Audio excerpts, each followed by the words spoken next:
Hello and welcome to the Gone Traveling Podcast. We are looking at the BKT EuroCup, the road to greatness. With me, as always, Sergio Llebres. Sergio, wow, just wow. How you doing? Hi, David. Hi, everyone. Yeah, wow. This was a very good round with so many interesting games. And this leaves us a very interesting round next week with a lot of standings pending and good, good clashes in the way. Just a crazy round. The only Crazy thing round. that could have Yeah. actually made it a little crazier, and it almost actually happened, was Valencia losing in Hamburg. Hamburg really gave them a fight. And Yeah. then Hamburg, and then Valencia is like, wait a minute. We're Valencia. You guys are Hamburg. Let's just take care of this. But it was a fight for a while. They only won by Yeah. eight. They only won by eight. First But seed against last seed. otherwise, everything, great Yeah. games, a couple of major upsets, shocking games. We're gonna stick to our guns, and we're gonna talk about basically only six games with our three players and four players to each in two games. But that doesn't mean anything about the other games that we don't touch on. At the end of the show, we'll kind of look and see, okay, is there anything we want to touch on the other Mhm. games? Let's go right at it. You start off Yeah. with the Istanbul Derby. Yeah, the Istanbul Derby, that was the game that caught my attention the most. Played on Wednesday. Besiktas won 89 to 82 against Bahcesehir. This was a key game for both of the Turkish teams. And yeah, Besiktas starts strong start and clutch finish secured the Vital Derby victory, and they got a lot of offensive versatility and resilience. And I think this is one of the teams that you don't want to face in the quarterfinals if you're the first or second seed in the Group A. Because I think they are improving a lot, and they have shown that against Başakşehir. Besiktas now is 7-4 in the standings, and yeah, they have key things that show that they are a great team, that they are evolving. They have a very good perimeter defense. They made Başakşehir miss a lot of threes. They had a very dominant first half against Başakşehir too, 49 to 29 late in the second quarter, and they had 9 out of 13 triples, the first 13 triples, and their offense was nearly perfect In the first half. in the first half. Yeah, They scored exclusively the first 58 half. points in the first Yeah. half. And I was I'm making up for lost time when I was in at the Next Gen EuroLeague. I didn't really watch anything, Mm. but I watched almost everything, which is totally crazy. But I was watching this game. I tuned in at halftime, and I thought, what? 58? They're up by 15 points. And then I thought, but Jasir's going to come back and they're going to win it. And so where I really tip my hat is to Besiktas, is that they actually pulled it off. That they actually fought off a really really good team. And so I still totally don't believe in them. They're still, even though they're seventh and third place, they're tied with Ulm. But I still don't totally believe in them. But you got to tip your hat to beating Bahcesehir. Just the second loss of the season Mhm. for those guys, and they're gonna brush it aside. And they have a big game coming up for the next round, but we'll get to that later. Um, my game is the Jerusalem lead Cabelis game, and Of I'll tell course. you what, this was. I mean, we're getting to must-win time for some of these teams, and Lead Cabelis is right in there because they are, they came into that game at 2-7. Jerusalem was, pretty much cruising, sort of as the second team right behind Valencia. And then This was a battle. This was a battle. It was 8 points was the biggest lead, and really that was just at the end of the first half. And Rubstavicius came up big. Had a big triple, Hmm. had three big free throws late in the game. Pisarski had 6 and 8. Uh, Kalitsakis a non-factor. 1 point, two shots. And Mulduna's 13 and 7. And this is just what I've been saying all year.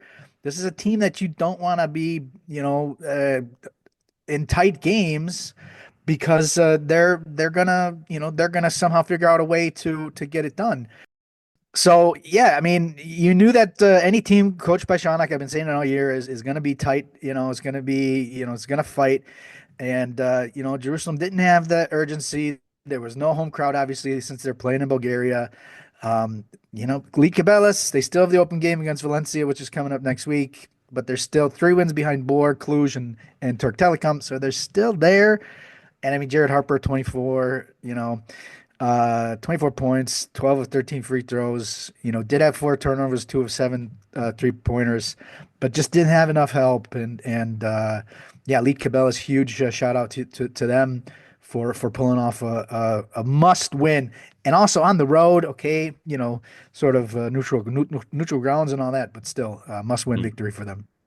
Yeah, since they scored 42 points against Cluj, I think they deserve a win because they've shown that they can compete in high scoring games. If you watch every game, it's like 90 something to 100, and I think they are catching the rhythm to be in that standard. They have 6 games 5 games straight of scoring 90 plus points, and this time that they could help some team in less than 90 points, they got the win also on the road, as you said, in a neutral um, court. But a win is a win, and of course they are 2 wins shy from Venezia that lost. We'll talk about later, but they have to. Well, the more important is to getting to the three Yeah, wins because they need to get to even with yeah.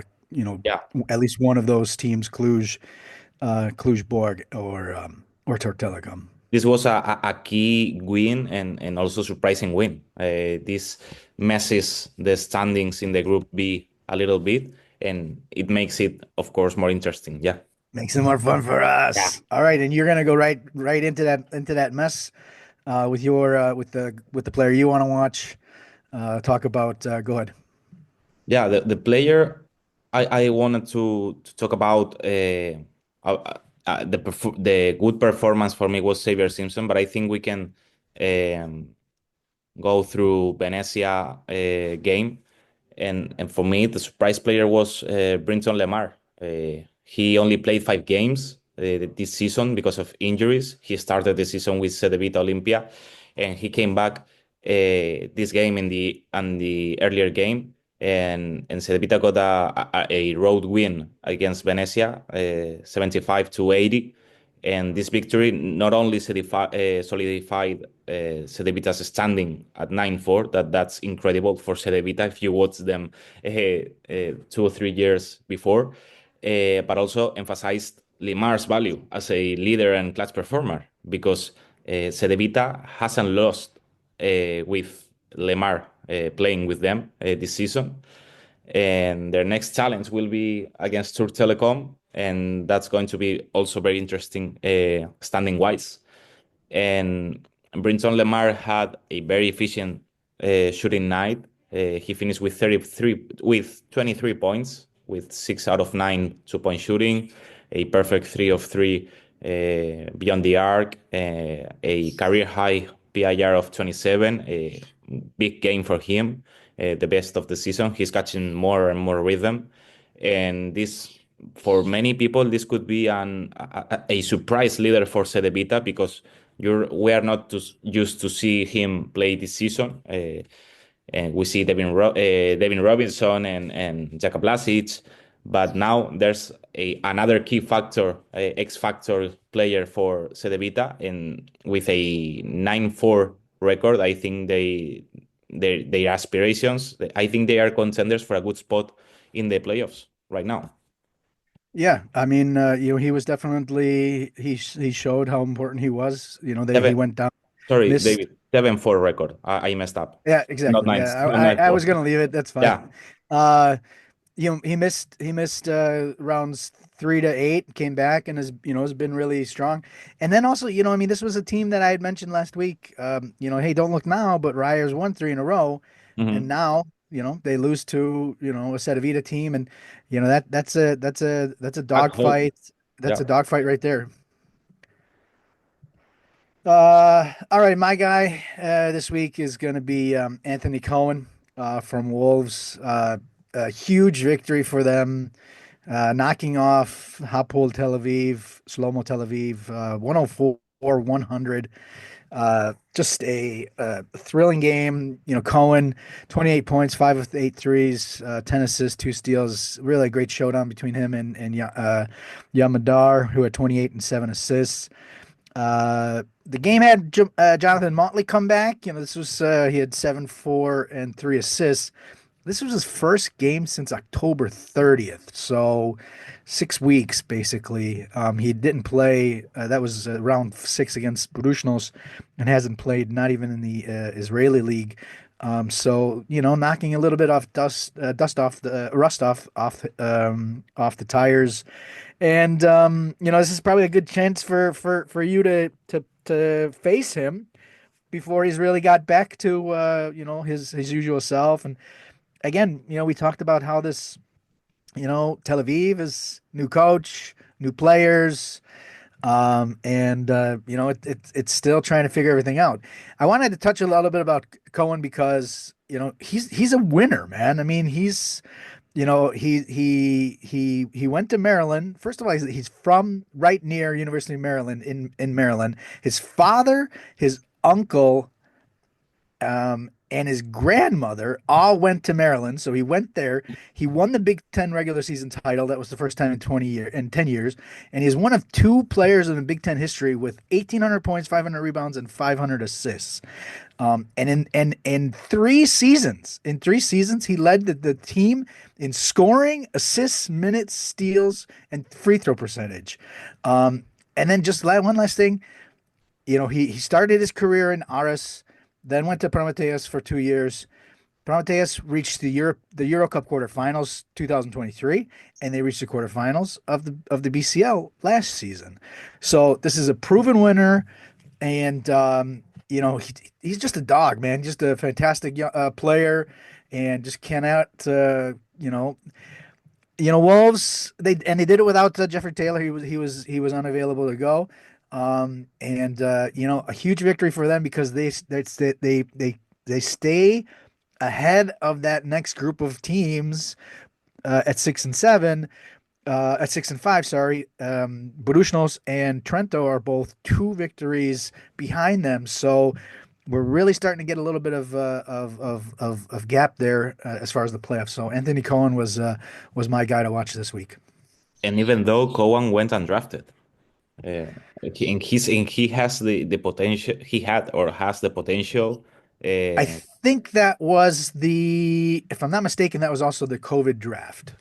yeah, So there were 2020. some Yeah, guys that weren't able to do workouts and stuff like that. Maybe, maybe. Yeah. but he did go undrafted. He did go undrafted, even though playing Big Ten and dominating in Big Ten. So yeah. And on the other side, there was Jan Madar that had his PIR record with 41. Great game for him.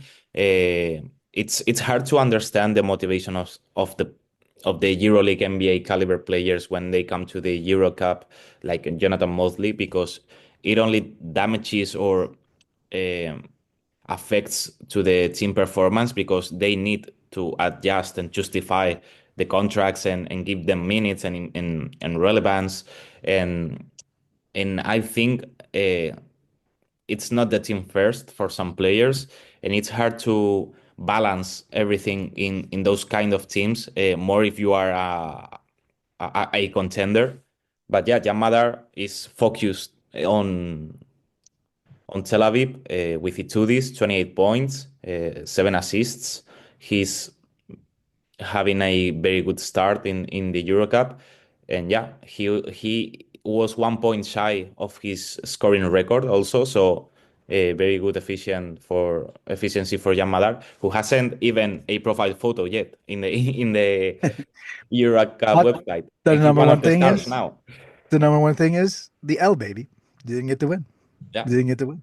So, all right. So I that's the jumped the gun main thing. Yeah, before. Go back to the Cluj board game for your kind of yeah, extra player. yeah. Xavier Simpson. He's one of the MVP runners for me. He's having great numbers, and it will depend a lot of Cluj final record and how the season ends. But Xavier Simpson is doing an incredible work. He has some things to improve on, but I think as the volume and usage he has, it's kind of justified. Cluj had a key win, 99 to 96 against Bourg and Brest.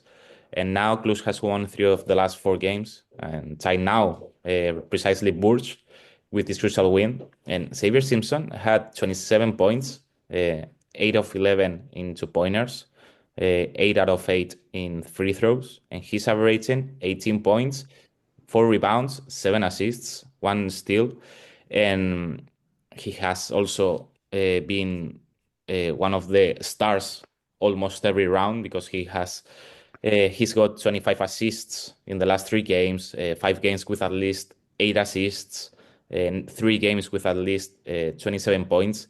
And if you have a player like that, I think um, your main game is covered. And in this game, Cluj demonstrated composure under pressure because DJ Silis, this is if three-pointer was so important to the for the win, and also Xavier Simpson's clutch free throws. And yeah, I think Cluj, a part of Simpson, has a very balanced attack because they had like 5 players that had double digits in scoring.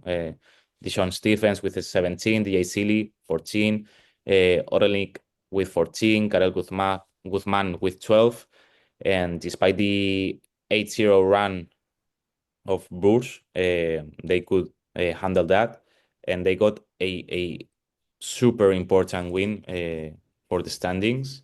And now Cluj sits fifth in the Group B, tied with Bourges. They are both with 6-5, and Cluj is under them because of the average, but this is going to be a very good battle with Cedevita, Turk Telekom, and also Hapoel Tel Aviv now. Yeah, Um, he actually almost had a what was I? Actually, you know what? Why do they okay. So they actually Borg actually has the tiebreaker because they won the first game against yeah, with more Cluj points. by 11, Yeah, and then Cluj won by 3. Almost had a quadruple double. yeah, with turnovers. I forgot to say that. Yeah, nine turnovers and 10 jump balls. I know. Yeah. Incredible. And he had a late turnover too that almost cost him. And Sealy, that was a really good redemption three Yeah. after giving up the foul on the 3-pointer for a 4-point play to give up the lead, and then came back at the other end, hit a big three. Yeah, I mean Cluj, and they're confirming what I'd been saying about Yeah. them, basically from the very, very beginning, even the preseason. My guy is Ismet Akpinar, going to the German over there at Turk Telekom. This was getting close to another upset. They beat Aris 87-77. But this was a lot closer than that final score should read. And so Turk Telecom play without Brian Angola, who we've been saying is kind of a dark horse Mhm. for MVP, almost 20 points a game. This was actually so Turk Telekom needed the victory, 6-5, stays ahead of Venice in the final spot, tied with Cluj and Borscht. But Aris, I think Aris is kind of, I mean, officially they're not eliminated, but they're 4 games behind, 4 wins behind that trio with 2 teams in between them. And this was the third game with Sharif Cooper and Willis. And those 2 guys scored 35 points in the game. And, they've been combining in those 3 games now for 32 points. Cooper has 3 assists a game, and and Willis has 5 rebounds a game. The additions have definitely helped the team. Toliopoulos didn't play for Aris, but maybe a little late on it. But I want to talk about Akinpar, 19 points, 4 threes, 4 of 6 threes, 7 of 8 free throws, 4 assists. This is a guy that he was on the German national team at the EuroBasket 2017. Was at the the FIBA Basketball World Cup in 2019. Played in the qualifiers also for EuroBasket 2022. Still only 29. With the coaching change with Mumbru coming in, maybe he gets a look. So it's a Hamburg kid. Played at Alba, played at Ulm, then Besiktas, Bayern, and he's been back in Turkey now since 2020. Bahcesehir, Fenerbahce 2 years, Galatasaray, and now Turk Telekom. It's a guy that as somebody that I follow all the Germans going over to other countries, and this was an interesting move for him going from Galatasaray to Turk Telekom, and he's really been able to play a big part. And I mean, he was a huge leader of this for that Turk Telekom victory, especially without Angola. Yeah, Turk Telecom played nearly with 6 guys practically. If you look at the rotations, only 6 guys had consistent minutes because of Brian Angola and Arda Osdogan without playing. So um, Turk Telecom had to use all their tools, and one of them, surprisingly, was Akpinar, who had his best game this season, and 19 points in only 21 minutes, based only on threes, is incredible for me. This shows what he can do, and also I think he can step up here with Turk Telecom. And yeah, I think this kind of games show that Aris can compete, but in in a different way. They are similar to Treffel Support that can compete but cannot get wins. If you look Aris's game against Valencia, we know that Valencia was very affected because of the floodings and the schedule changes and things like that. But Valencia is Valencia, so this is a team that can compete, and also with these new players in the roster. Also, Sharif Cooper is a beast, an offensive beast. Um, I think they could be better than we think, but they are coming late. We are in the second half of the tournament, so if we saw this Aris from the beginning, this it would be very, very interesting. Yeah, and they would at least be challenging. Yeah. Uh, you know, maybe fighting same sort of record, with a couple more victories. Um, yeah, the only other game that I kind of want to just throw out there was Juventud is, man, they're close to being dead. They're close For to being Juventus. dead. I didn't want to mention They anything. are, man.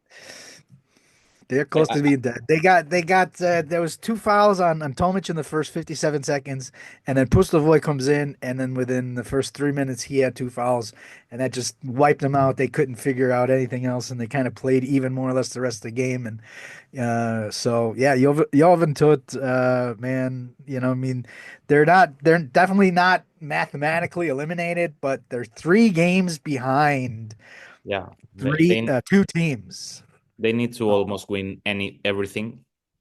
So Yeah, you figure. So let's see. That would be, 5 games left. They're 8-8. That's the best they could. Is that right? No, no, no, no. Sorry. No, there's 18 games. So they could go to 10-8. 10-8. Okay. Yeah, but you got to win them all. Which And which I mean, you also have Bahcesehir. You also have Gran Canaria. So, all right. Anything else you want on the round no, number I think we can head to the next round because this is going to be very interesting too.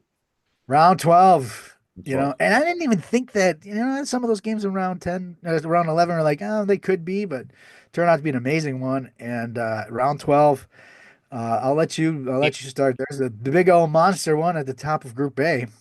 That's the It, first game. It's first game. yeah, it's a must say and a must watch. Bahcesehir hosting Gran Canaria, a key game for the leadership in the Group A.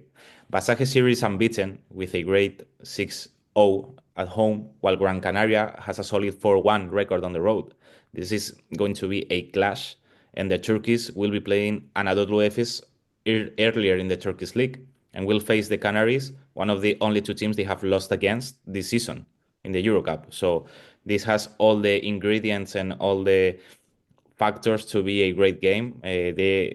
Because Bahcesehir will be doing this after losing to Besiktas, so they can lose their leadership in only 2 rounds after being the first for the whole season practically. So very dramatic game for both. Yeah, you said enough. I don't need Yeah. to go there. Must watch for sure. Yes. Unfortunately, I won't be doing the game. I'll watch it though, for sure, for sure. Yeah. Yeah. What else? What else? Give me another one. I'll give you. What else you watching? What else have Ah, on your radar? I will be watching, of course, Valencia Cluj. I'll be there, 18th. We gotta mention that Valencia has to play against Lietkabelis because they couldn't play earlier in November. That'll So, be Friday, in the right? in the in the 30th of October, sorry, and that's going to be key for Lietkabelis and not that key, that important for Valencia because of the records they have.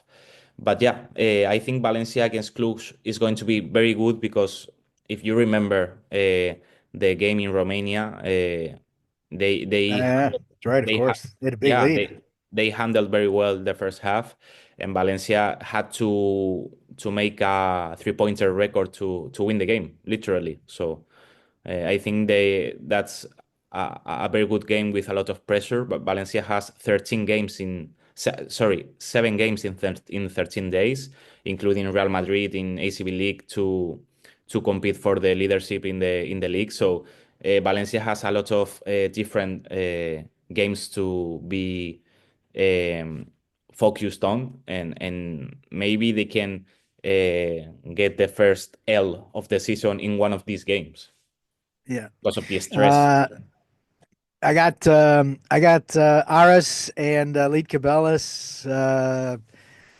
must win. Yeah. Battling the Must map. Eh? win. And then 2-9 for Aris, 3-7 for Lead Cabela's. That would be before the game against Valencia. Ulm at 6-5 at Wolves 7-4. Group B, and then the other 6-5, 7-4 matchup in Group B. We got Tel Aviv against Besiktas. So two massively important games in Group B. Yeah. I mean, we're gonna, Okay, so let's see if Wolves and Tel Aviv win, then everybody's even at 7-5, and who wouldn't like that? Then we got to look at point differential. So these games are going to be massively important. All right, Sergio, anything else? Nothing more to say. I think we said it all in this round. We Very said it good all. round. Very good Only round. thing we need to tell everybody is where they can find us on social media. Sergio. Yeah. Llebres 11, Javelel EBRES 11. And I'm at Hein News, HEINNEWS. Also on the Blue Sky. We're blue skying it as well. If you want to leave a comment, to either of us, drop a message, comment on any of the platforms, anywhere you get your podcast catcher.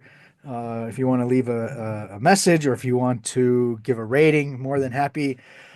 With that, we are out. This has been the Gone Traveling Show, looking at the BKT EuroCup Road to Greatness. We will be looking at round 12 next week. Talk to you next week.